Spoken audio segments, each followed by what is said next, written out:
We need one another when we mourn and would be comforted. We need one another when we're in trouble and afraid.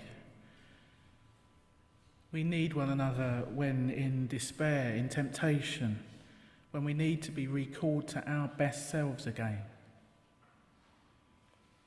We need one another when we would accomplish some great purpose and we cannot do it alone. We need one another in the hour of success when we look for someone with whom to share our triumphs. We need one another in the hour of defeat when with encouragement we might endure, we might stand again. We need one another when we come to die, when we would have gentle hands prepare us for the journey. All our lives we are in need, and others are in need of us. So in this sacred time we've set aside this morning to be together, let us gently acknowledge the gifts and the needs that each and every one of us brings. These opening words by George Odell welcome all who have gathered this morning for our Sunday service. Welcome to those of you gathered in the building at Essex Church. I am astounded at the sudden filling of the building this morning. Thank you for being here.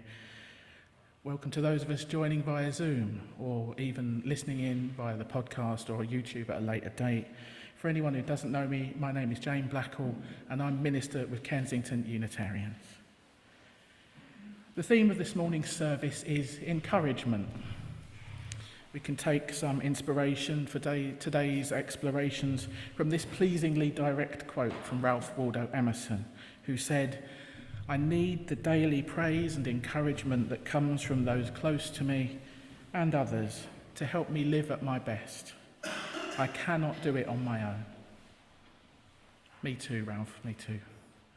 And I'm sure I'm not alone in needing that daily encouragement. So later in the service, there'll be an opportunity for you, if you wish, to share some of your stories of encouragement and to give thanks to the encouragers in your life, or perhaps let us know about the encouragement that you know you need.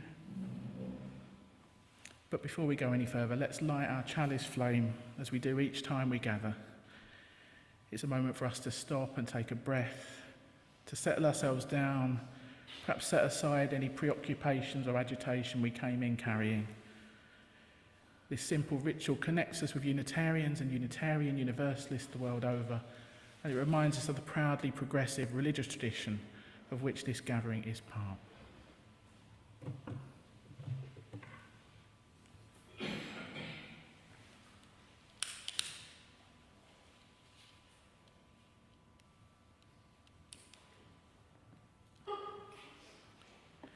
To encourage means to hearten, to impart strength and confidence. And this is our work as a religious community, to encourage one another, to be bold in engaging the world around us, as well as what scares us internally, to give one another the confidence and the heart to live as fully as possible. So we affirm our relationships with one another, we recognise our agency and our connective power, and we accept our responsibility to be bold and courageous. And so we light this chalice, symbol of all that we are, all that we've done together, and all that will yet be, as our shared intention encourages those within and beyond our sacred circle. Time to sing. I've picked some quite jolly hymns today. Our first one is number 165 in your purple books, "The Spirit Lives to Set Us Free," also known as "Walk in the Light."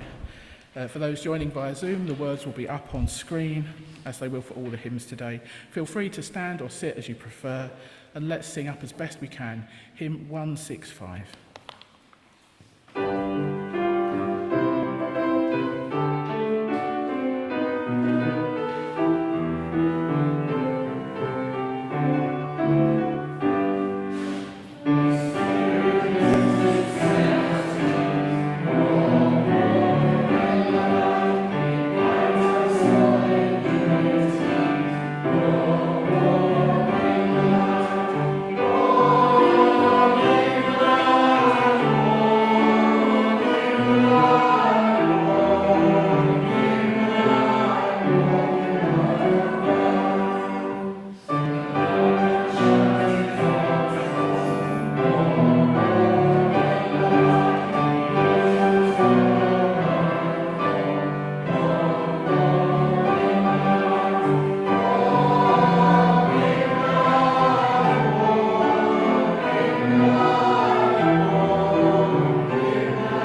So let's take all of those joys and concerns, both spoken and unspoken, into an extended time of prayer and reflection now. This is based on some words by Laura Horton Ludwig.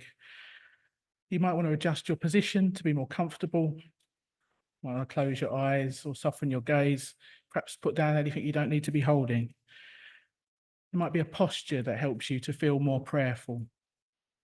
Whatever helps you to get into the right state of body and mind for us to be fully present in this sacred time and space, present to ourselves, to each other, and to that which lies within us and beyond us.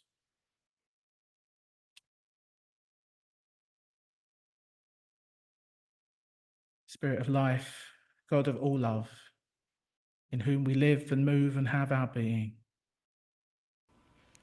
we turn our full attention to you, the light within and without, as we tune into the depths of this life and the greater wisdom to which and through which we are all intimately connected.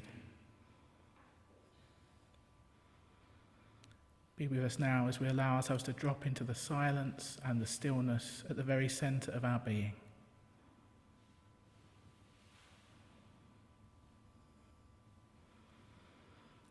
We are gathered here this day because we know that what we do with our life matters.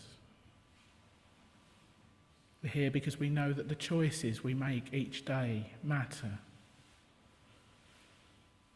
That with every act of kindness or meanness, courage or fear, love or hate, we are weaving the very fabric of the universe which holds us all.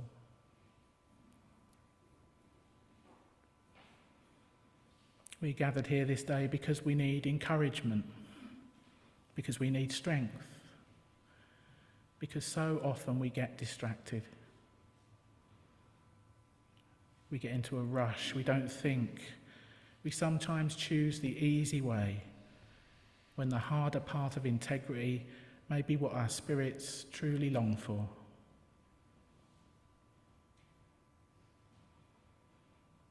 We are gathered here this day because none of us is infallible or perfect, but together we inspire each other to try again, to take another step. We are here because we have felt the stirrings of love and grace in our hearts and in our hands, and we crave more of that shining life for ourselves and for everyone.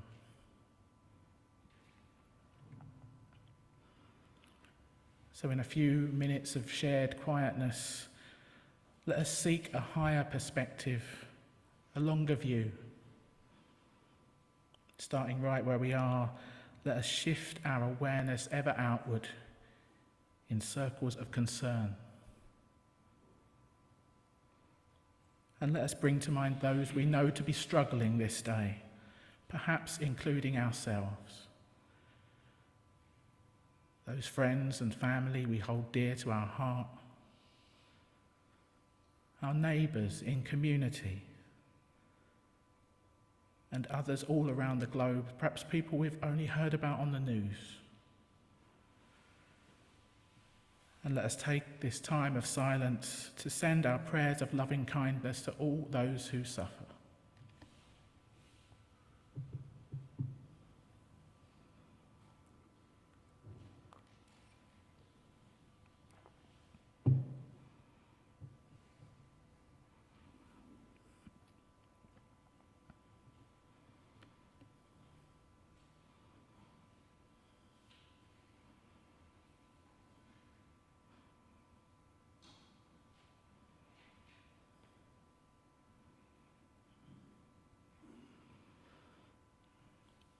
And let us take time to look back over this last week, taking time to notice what was good, to count our blessings, all the ways in which other people helped and encouraged us, inspired or delighted us, all the goodness and beauty we have known even in the midst of struggle. And let us take this time of silence to give prayers of thanks for all that we have been given.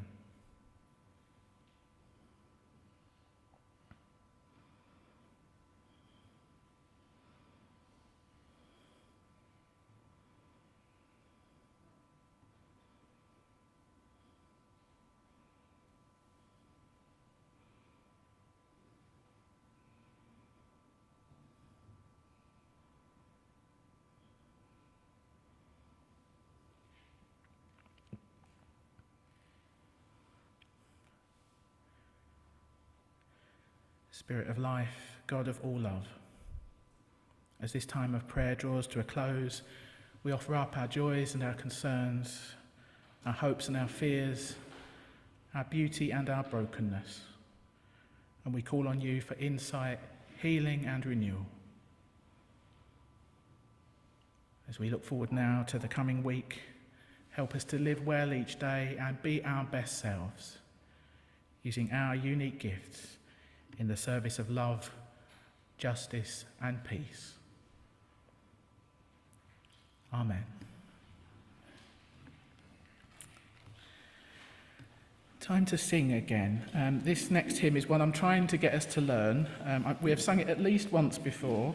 It's such a lovely message. I'm determined that we will grasp it. It's on your hymn sheet. Because we have this marvellous problem of being so unexpectedly full this morning, some of the people in the back row might not have a hymn sheet, so do share backwards if you can, so that there are some more in the back row, particularly in that corner. It's Who is My Neighbour? Andrew and Abby are going to play it through in full once before we sing, just to remind you of the tune. Yeah, as Hannah is pointing out, the words will be on the screen, but if you're in the back corner, that might be a bit far away. So I hope everyone's got sight of the words. Who is my neighbour? Stand or sit as you prefer to sing.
This is How to Be an Encourager by Sarah Abel.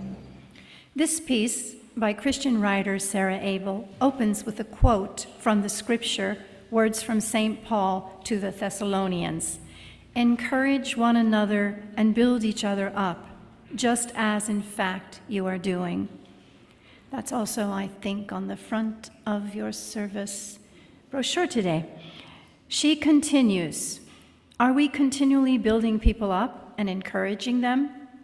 I like to think I am, but the truth is that while I often have kind and appreciative thoughts about the people around me, I don't always share them. What about you? I went to the funeral of a great friend's mother the other day, a wonderful lady who I got to know over my weekends spent at her home. After the service, there were hundreds of us discussing her many great qualities and sharing with each other the positive impact she had on us. I wonder how many of us told her those same things when she was alive. We don't have to wait until someone has died to share our appreciation of them. They might need to hear our encouraging words today. Encouraging words can bring life, courage, hope, and truth to the recipient. Even better, encouraging words inspired through the Holy Spirit can help people catch a glimpse of how God sees them, and that can be amazingly powerful and life-transforming. Giving encouragement doesn't have to be difficult, time-consuming, or intense. The best encouragement is heartfelt, sincere, and specific. It doesn't have to be long-winded or complicated. Sometimes a simple word given at just the right time is all that is needed. So, whom could you encourage today? Here are some suggestions of ways that you could get started. 1. Use birthdays to encourage people. Birthdays are a great moment to stop and show our appreciation to people. We can let them know why they are special to us and describe all that we love about them. We can explain the impact they have on us and list their positive characteristics. We can thank them for who they are and all that they do. 2. Write a handwritten card to close friends or family. Sometimes it is the people closest to us that we find hardest to encourage. Perhaps we believe that they know how we feel, but it is always good to stop and remind them. Handwritten letters or cards are a great way to let people know how we feel. They are a visual reminder that can be reread when the person needs building up. Once a week, why not think of one person that means a lot to you?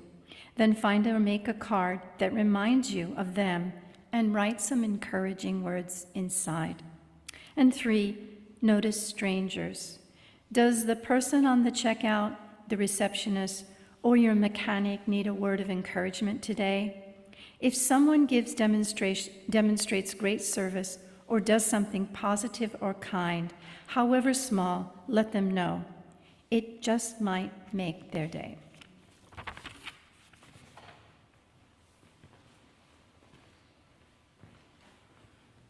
Thanks, Julia. And I just want to squeeze in an apology to the people at home or anyone that was relying on the screen. Entirely my fault, the first verse of the hymn was missing.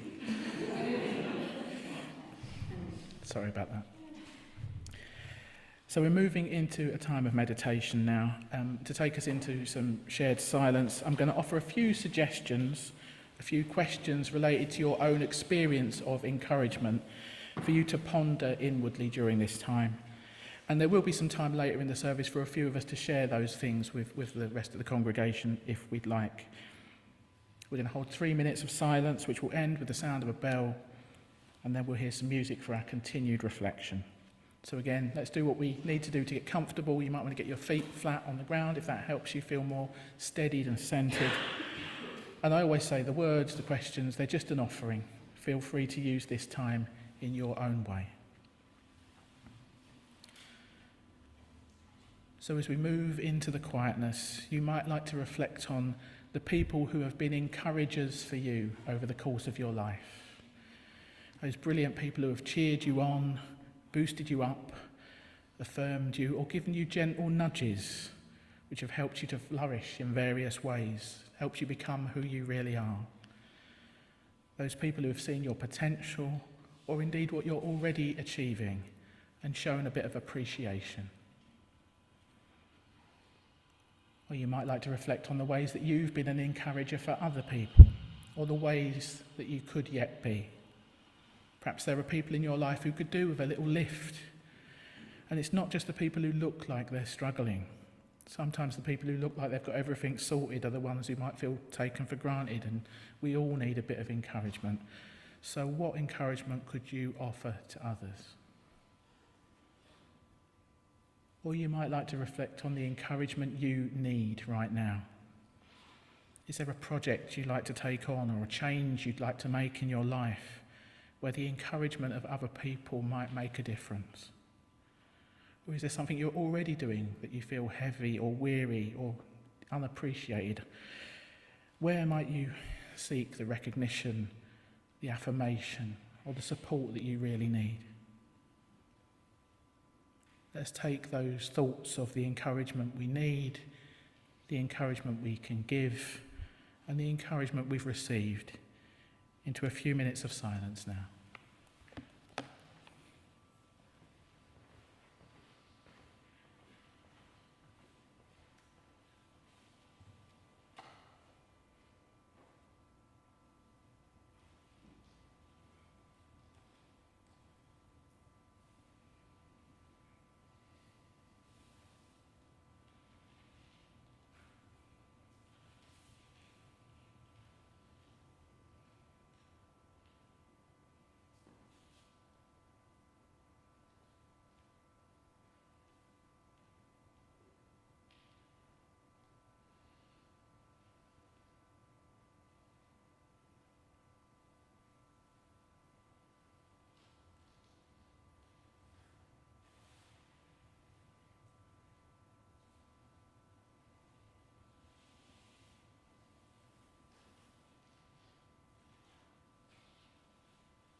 A poem by Brian Bilston. Message to the 14-year-old me. Believe in yourself. You can do anything you set your heart on, except A-level physics, perhaps. Well, all the sciences, really. DIY is a bit of a no-no too. See also driving, skiing, map reading, cooking pasta in the right quantities, relationships, origami. Don't even think about running your own business or singing in tune. Best to steer clear of all activities which require good hand-eye coordination. Forget ice skating, tending houseplants, dealing with spiders, the correct spelling of the word enjambment. I could go on.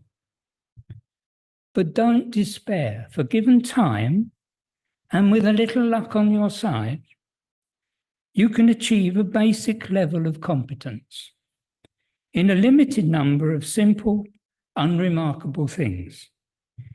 You just need to believe in yourself.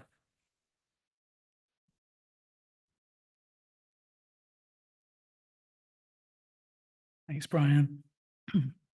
I wanted to include that poem from Brian Bilston to reflect the ambivalence that many people seem to have when it comes to encouragement, particularly self-encouragement. It plays up to a kind of British stereotype, a bit self-deprecating, a bit wary of puffing yourself up, perhaps a defense mechanism of not wanting to aim too high or get your hopes up. Looking back at his teenage self, the poet doesn't really wish he could cheer himself on to greater things or build himself up. Instead, he encourages himself to aspire to a basic level of competence in a limited number of simple, unremarkable things. And that's not a bad approach to life, right? In today's service, I want to encourage you to be rather more bold in your encouragement of self and others. To very slightly paraphrase Ralph Waldo Emerson, we each need daily praise and encouragement from others to help us live at our best, as we cannot flourish alone. It's kind of stating the obvious, but we most need encouragement when we are feeling particularly discouraged. And think of the origins of the word: to give courage, to hearten, to make strong. It means to inspire with hope, to build someone up so that they can face the day, to do what needs to be done, maybe stretch themselves a little or a lot. And it's not always obvious who is feeling discouraged. It's not just the people who are obviously in difficulty. I suspect we all know people who seem to be doing well in life, who on the surface don't seem to be struggling at all, but we never know how much stress other people are dealing with, how much effort it's taking to keep up appearances. Often those people who are holding it together for others, the ones that we rely on most, are the ones who can feel taken for granted, underappreciated, and everybody, bar none, needs encouragement. Encouraging words are never wasted, and they can help us keep going. In that first reading we heard today, we heard that line of scripture, the words of St. Paul in his letter to the Thessalonians: encourage one another and build each other up, as just in fact you are doing. And it's a recurrent theme in those messages to the early church. Part of the very purpose of church, or indeed any such spiritual gathering, is to be a community of mutual encouragement. Encouragement to keep going when times are hard, as they so often are, and to cope with whatever life might throw at us. Encouragement to stick at a challenging task, to pick ourselves up and dust ourselves off when we face setbacks or apparent failures, and to try and try again until we make progress, until we flourish and we grow. Encouragement to do the things we aren't sure we can do, the things that we fear we might not be up to, that we might dream of doing, but we just lack the confidence that we need, and we're not sure about making that leap. Or encouragement to just keep doing the good things we're already doing, an acknowledgement of our hard work and our achievements as an antidote to feeling overlooked or undervalued. As Sarah Abel said in the first reading, let's take every opportunity we can to encourage others, Put your affirmations in writing so that people can return to them for a little lift when morale is low. Show your appreciation to strangers, particularly people in service jobs, and brighten their day if you can. And let's not wait until people have died to say nice things about them. Say it now and say it often. Let's not wait until people have died to say nice things about them. We will say it loud and often. Over the years, I have really experienced this congregation as a community of encouragement.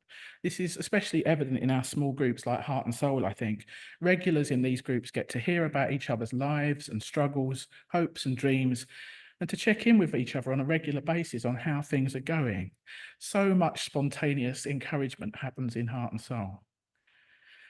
And looking back over the last 25 years when I've been attached to this congregation, there are just so many examples I could mention about people who have encouraged me in various ways and helped me to flourish and grow. I want to say Ramona, our warden, is one of the most natural encouragers I have ever met, and I always feel better when I arrive on a Sunday morning thanks to her. And in fact, Billy gave me some encouragement just this morning as well. Thank you, Billy. If I look back to when I first came here, Art Lester was the minister. And I remember him saying to me when I was in my mid-20s, when you train for ministry, I'll be your mentor. I had not said anything to anyone about wanting to be a minister. I didn't have the vaguest inkling of it myself. I was cripplingly anxious and shy. It seemed an absurd suggestion. But it was a subtle nudge, a nudge which ultimately helped to shift my thinking about what might be possible for me eventually. And then I think about Patricia Walker-Hesson, one of the great matriarchs of the congregation when I was first here. I used to love coming to all the small groups at the church, and she knew that I would love going to summer school. So not only did she keep mentioning it and prodding me and putting the form in my hand, she went off and arranged funding so I didn't have to pay to go. And then she drove me to Hucklow herself to make sure I went. She saw that it would be good for me. And she encouraged me in practical ways. That is another way of encouraging people, removing the obstacles that are in their way in a way that ultimately changed my life. I've got so many other examples I could give. I hope I've given out encouragement to others in turn. I feel the need to pay it onward. Often, I express encouragement through the medium of pom-poms. If I ever wish you pom-poms and you're confused, it's an expression of being your virtual cheerleader, standing on the sidelines and waving these about. This is why I brought a load of literal pom-poms to church today. They're arranged on the table for our lovely central display. I invite you to take away a pom-pom with you at the end of the service as a symbol of this community of encouragement you're part of. Even if you're passing through, you are welcome to take one away. Keep it safe, and maybe it will be a small comfort to you on days when you feel discouraged. Remember that we're here for you. Indeed, you might want to take one and pass it on. Perhaps you're just custodian of it for a while, and when you next see someone who really needs that bit of encouragement, you'll know that's the pom-pom's next home. And if anyone joining online wants a pom-pom as well, let me know in the chat or send me an email, and I'll make sure to get one to you somehow. So we have got a little bit of time now, 8 minutes, carefully budgeted for. For anyone who'd like to share their own stories of encouragement, you might like to come up and express your gratitude to someone who's been a significant encourager, someone who's helped you to flourish. Or perhaps you are a natural encourager and you want to share your tips on fun ways in which to offer tailor-made encouragement to others. Or perhaps you're in need of encouragement and you want to stand up and ask for it. That is definitely allowed. So I invite anyone who wants to come up to the mic. We'll do it like joys and concerns. The people online can join in too, absolutely. And bear in mind, you know, we are an unusually large congregation for this church today, so it won't have room for everyone, but anyone who wants to join in, you really can. Just to let you know, this will by default stay in the recording of the service that goes on YouTube. So if you want to join in but not be in that, just let me know straight after the service and I can edit you out. And it's an invitation, not an obligation, but I would love to hear what you have to say.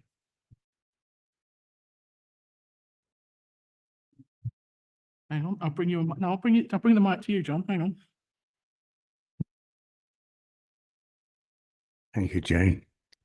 I want to express my deep gratitude for all the help and encouragement I've received, principally from my dear wife, Heidi, who helps and supports me in all kinds of ways. Secondly, from all of those in the past who've gone out of their way to say something kindly to me, so I feel as if I have existed with some significance to some people. And last, particularly of all, which is to all of those who have gone out of their way to say something which has helped me in ways they wouldn't know about, actually. And there's no time to explain all of what I mean by that. So thank you, all of you blessed enablers. I'm looking at them across the wall. Bless you. Thank you, John.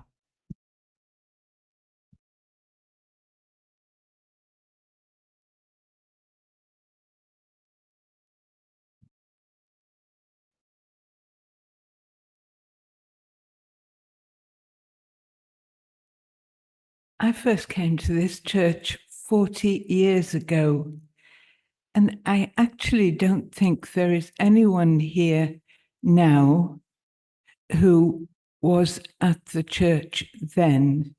Some people have died and some people have moved on. And I have known a number of people for a long, long time, like Jane and like Michaela and Heidi and John and Julia. I can go on. But the point is that I came here, first of all, I was a Unitarian anyway, but I'd gone through a really bad marriage. Well, it was a good marriage to start with, obviously, but it had got worse. And I was feeling at a very low ebb, and I began to come to this church, encouraged by the same Patricia Walker-Hesson, who was a bit of an amazing person. And eventually I was asked if I would do a reading. And I guess all of my life prior to that, I've always felt that someone would be judging me and saying, oh, look at her, she's a bit above herself, isn't she? That kind of attitude. But in this church, I just felt that everybody was rooting for me. It was just an amazing feeling. And because of that, I read pretty well, actually, and I remembered that I do read pretty well. So that was interesting anyway. And just that first experience of feeling people were not looking at me and thinking, oh, I bet she'll fail, but quite the opposite, and being really encouraging. And since then, I've done lots of jobs here. And people have constantly been encouraging. It's just, for me, a lovely place where I feel rooted. Thank you.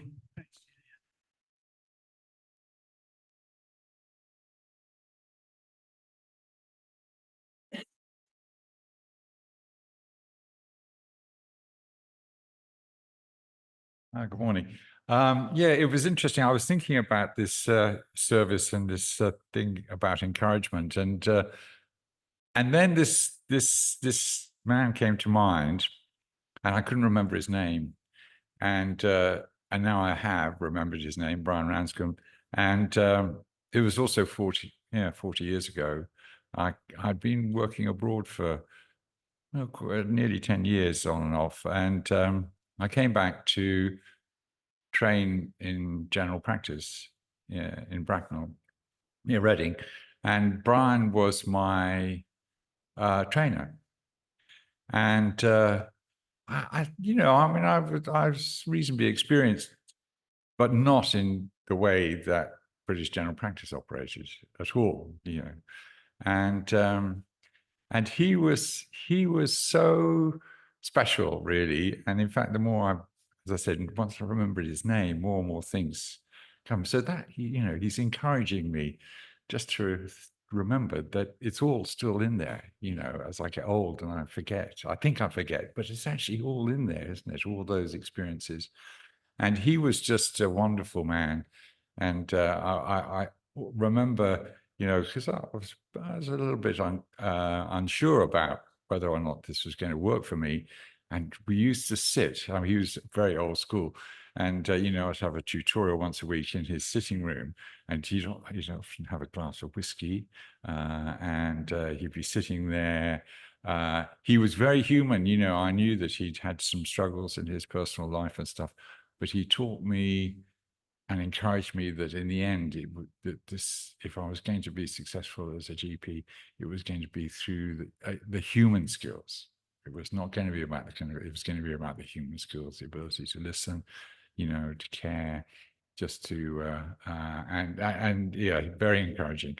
And so I'm thank you, Brian. Yes. Thank you.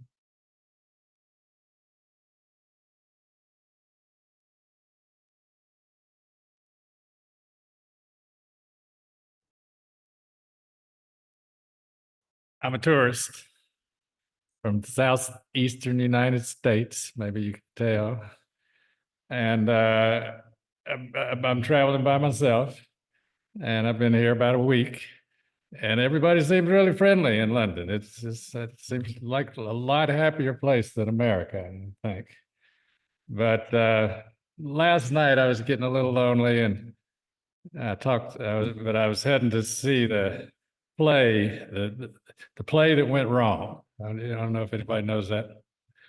And I talked to this nice couple. This lady was wearing, she looked like Dorothy in the Wizard of Oz with her shoes. She had red shoes. So we talked a little bit.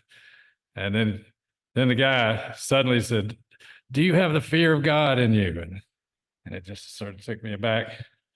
But I went to see the play and I didn't like it. I thought, no, it was pretty good for about 20 minutes. And then they kept doing the same thing over and over. I don't know. So I came home and I was on the subway and I was just tired and depressed. Laid my head against the wall, and this Indian lady across the way said, "You need some water?" And I said, "Everybody's helping everybody. This is a great place." So I felt good. Thanks.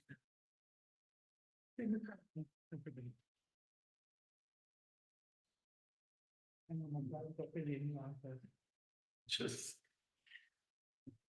Yeah, I'd like to really, really say a warm and thankful word to Sarah Tinker, who has encouraged me all the years that I've been coming here. Well, I came here for quite a few years, and then I went away to America and Australia. I lost several businesses during the downturn. And now I'm in the last several years, I'm concentrating on nothing but my music. And it's a very, very difficult world to live in. But, I had some really wonderful conversations with Sarah before I left. And she really is probably one of the 5 people in my life that I could say has been the most encouraging person and inspiring person I've ever met in my life. And I hope to see her again someday. I think a lot of us can say that about Sarah. For those who are visiting, Sarah was the former minister of this congregation.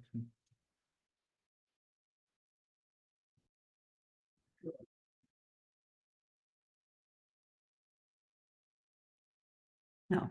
I can either keep this very short or tell you a tale. Very short version is that I've discovered, really discovered by thinking about it a lot, thinking about life and my own activities and this community and any kind of connection that enlivens or trumpets about the nature of the universe. Because the short version is that evolution has equipped us to want and to be capable of connecting with each other. None of us is an island. None of us can do anything by themselves. And I think the more we can recognize that and enjoy it and be delighted and feel safe with being held by that, the better it is. My life is a sequence of mentors, really, who encouraged me in my intellectual development. I wasn't very confident to begin with, but now I play and absorb the encouragement with the greatest gratitude possible, including this community. Thanks, Nicola. Did I spot someone at the back that was going to come? Come on, Marianne.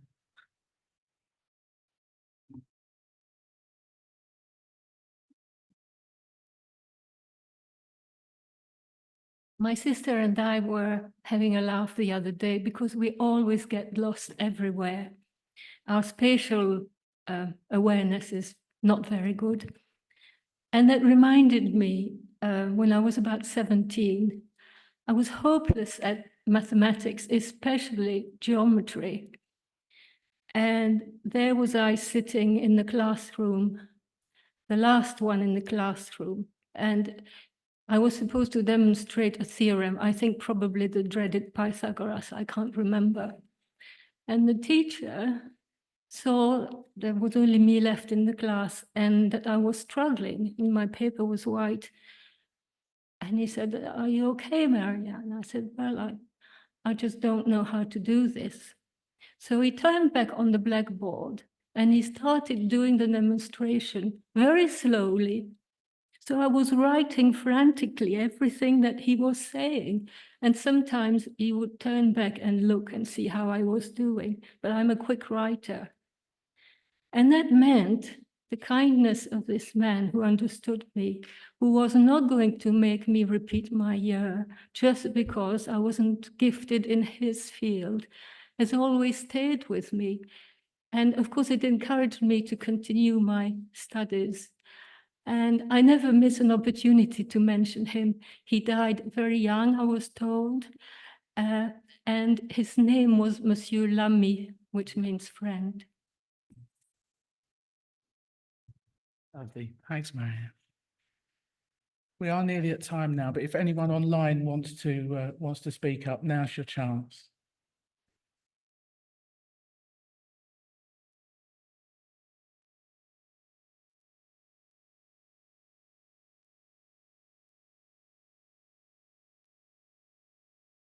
Maybe not then. Thank you for your contributions, and perhaps we can continue sharing these stories over tea in a bit. But I just want to close this little reflection to echo those words from our chalice lighting. To encourage means to hearten, to impart strength and confidence. This is our work as a religious community, to encourage one another, to be bold in engaging the world around us, as well as what scares us internally, and to give one another the confidence and heart to live as fully as possible. May that be so for the greater good of all. Amen. One last hymn now. It's number 125 in your purple books. Another cheerful one to end with. One more step along the world I go. Let's have this encourage us as we step back out into the world.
Just a few announcements then. Thanks to Ramona for tech hosting and being encourager-in-chief.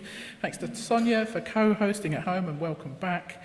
If you're joining on Zoom, please do hang around for a chat with Sonia if you can. Thanks to Julia, who's already gone to put the kettle on for the reading, and also Brian. Thank you to Hannah for greeting.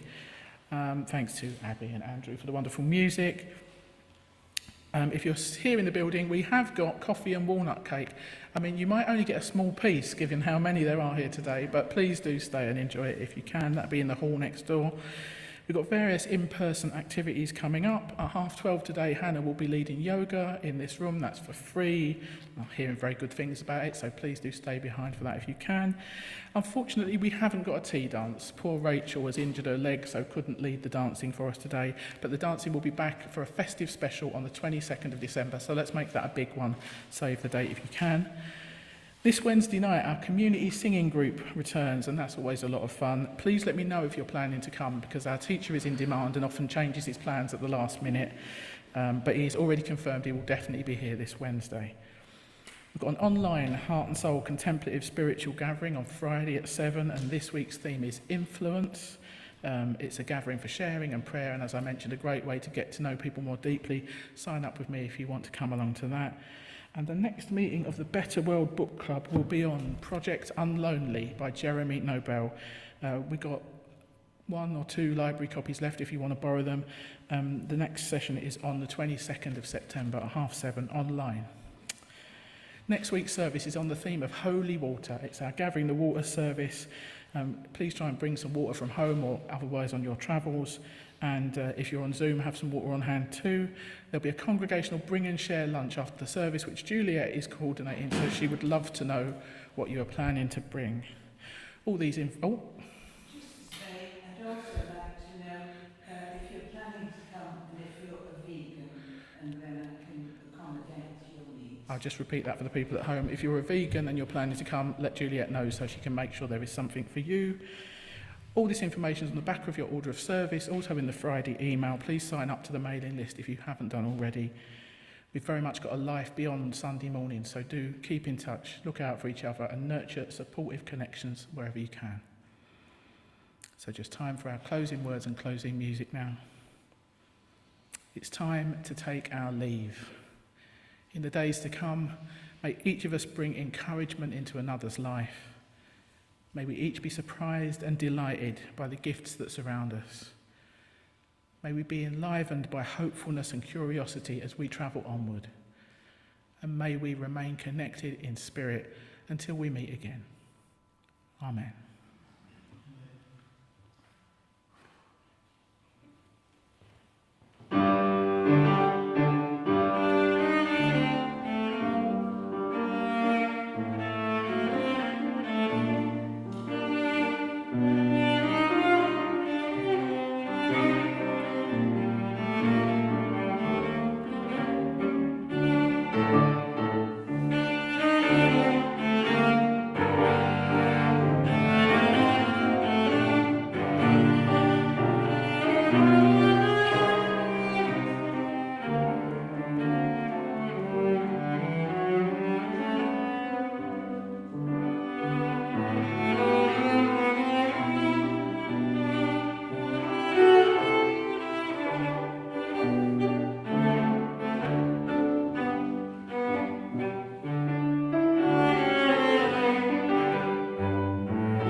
Don't forget to come and claim your pom-pom.